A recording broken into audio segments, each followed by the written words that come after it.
Thank you. How was the winter break, and how was it getting everyone back together in the new year?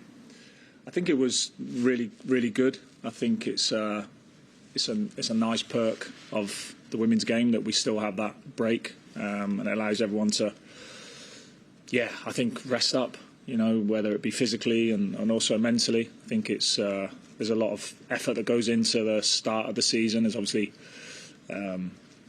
then an opportunity to rest up, and particularly with I think the way the game is going, where there's more foreign players, so that gives them an opportunity to go and spend some time with loved ones and family, and which they probably don't get that opportunity. So very good, and also really impressed with the way the players have come back in. I think the levels have been really good.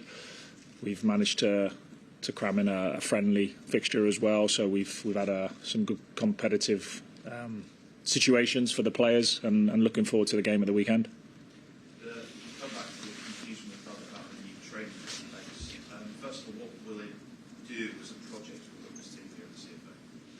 I think it'd just be the next step in our journey, and I think is a big one. I think that we have really benefited from being in a shared environment at the CFA for, going on for 10 years, and I think that's allowed us to see some really good integration across all levels, whether that be with players, with coaches, with performance staff. I think it's been fantastic, but obviously I think for us to make that next step where we can really push the levels would be to have our own space and our own environment while still being on the same site. I think it's a really significant step for us, and one that we're excited about. When you talk about pushing that next level, what specifically will enable you to do as a coach that you perhaps haven't been able to do to this point? Oh, so many things that I could sit here for the whole day and go through.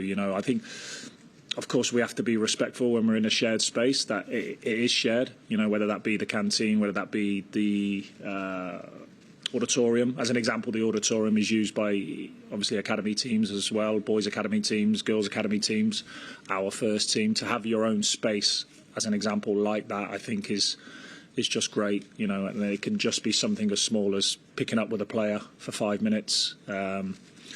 Whereas at this moment in time, there has to be quite a bit of thought that goes into it and a bit of planning. So I think those types of opportunities, by having your own space and you're having your own gym, having your own environment to work in, I think just is going to be great in that respect.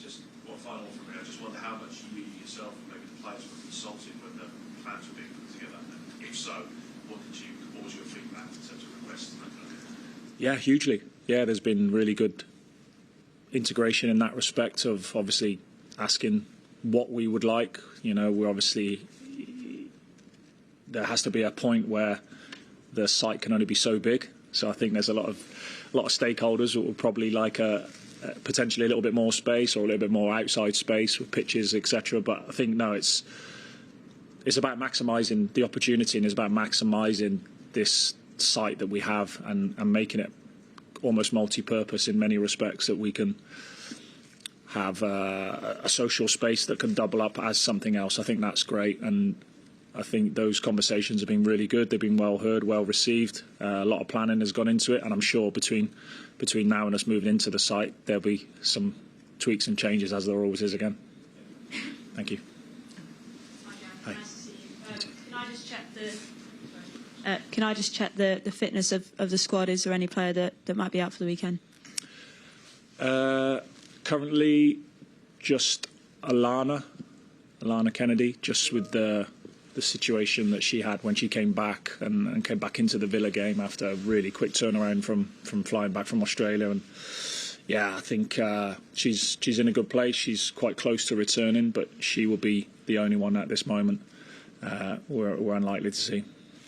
Yeah, I know you spoke very briefly on Durham just before the break in terms of the draw itself, but now that you've had a bit of time to look into them properly, certainly from their time in the Championship, they seem like a team that's really hard to break down, very well organised. Is that something that you're sort of expecting to have to be very creative and perhaps having to break down? Yeah, for sure. The difficult team to play against, obviously on their own surface, which is the 4G. at home, make it really difficult for their opponents, quite good at breaking away on counter-attack. So, of course, we need to be really smart in how we play and how we control those types of situations. But, yeah, I think when I first came into this job, and you were obviously aware of a number of teams more so on the full professional side, Durham was a team that was always really well regarded at that stage. And, of course, they always seem to have this ability to develop really good young players. And I think, lots of players have moved on from Durham to various clubs. And, yeah, there seems to be something that they're doing there is really good because they produce players for sure. Yeah, obviously Steph Horton's one of those that's obviously come from that area. And I spoke to her earlier this week, and I know she's really excited to go back to her roots and obviously back to the North East. But yeah, how special can it be for these players who perhaps don't get the opportunity to go up north as often to go back to somewhere where they're from and almost sort of showcase how far they've come? Yes, it's obviously a nice fixture for the likes of Steph and Demi back up to their original roots, and I know Steph has been working hard to try and get as many tickets as she can for family. So yeah, it's great, and we tend to either move to the left or to the right or south in the map as it looks, and but yeah, this is nice for us to be able to go north, and of course I think it's a game that's being featured on the television as well, which is great. So this is what the FA Cup is all about. I think it's a fantastic competition and one that captures the imagination of everyone. Yeah, just very quickly, obviously transfer window's open. Firstly, can we expect any incomings this month from yourself? And also just you mentioned that Lauren Hemp had been in conversations with the club. Is there any update you can give us on those conversations? Thank you. Just that they're continuing. I think everything we're looking at in our transfers, Niels is working really hard on the renewals and also with potential incomes and outgoings. So we just want to make sure that we are in a good place, that we are with the best possible opportunities, and also we have to factor that in to the individuals as well, what's going to be best for them. So yeah, no news currently, but we'll keep you posted. Thanks, guys. Thank you. Thank you. Hi, Gareth. Nice to see you. Just to follow on from that, there's been a few reports in the last few days about Dana Castellanos. Can I just check if there's anything you can say about her future? Will she stay at this football club? Nothing to confirm currently. I think, like I say, there's obviously players who've played a lot this season, players who haven't played so much, and of course their concern, and obviously ours as well, is to make sure that they're getting that, whether it be with us or elsewhere. So at this moment in time, there's nothing to report, which is completely concrete, and as soon as there is, we'll try and let you know.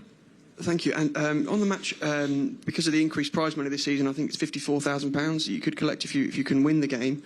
And I'm conscious this probably might be a stupid question, given that you're just investing, I think, £10 million in a new training centre.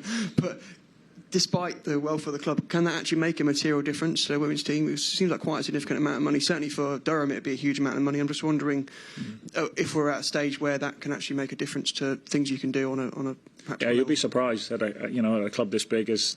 I've had that conversation with a couple of people around the prize money of getting through and what it allows us to do and what it allows anyone to do. So, of course, we want to be in there. We want to be in the next round, of course, because then you get excited about what the draw is going to look like. But, of course, we're under no illusions that, we've a tough fixture in front of us, one that we're going to have to work tremendously hard to progress to the next round. But, yeah, the prize money is significantly higher than probably when we won it in 2020.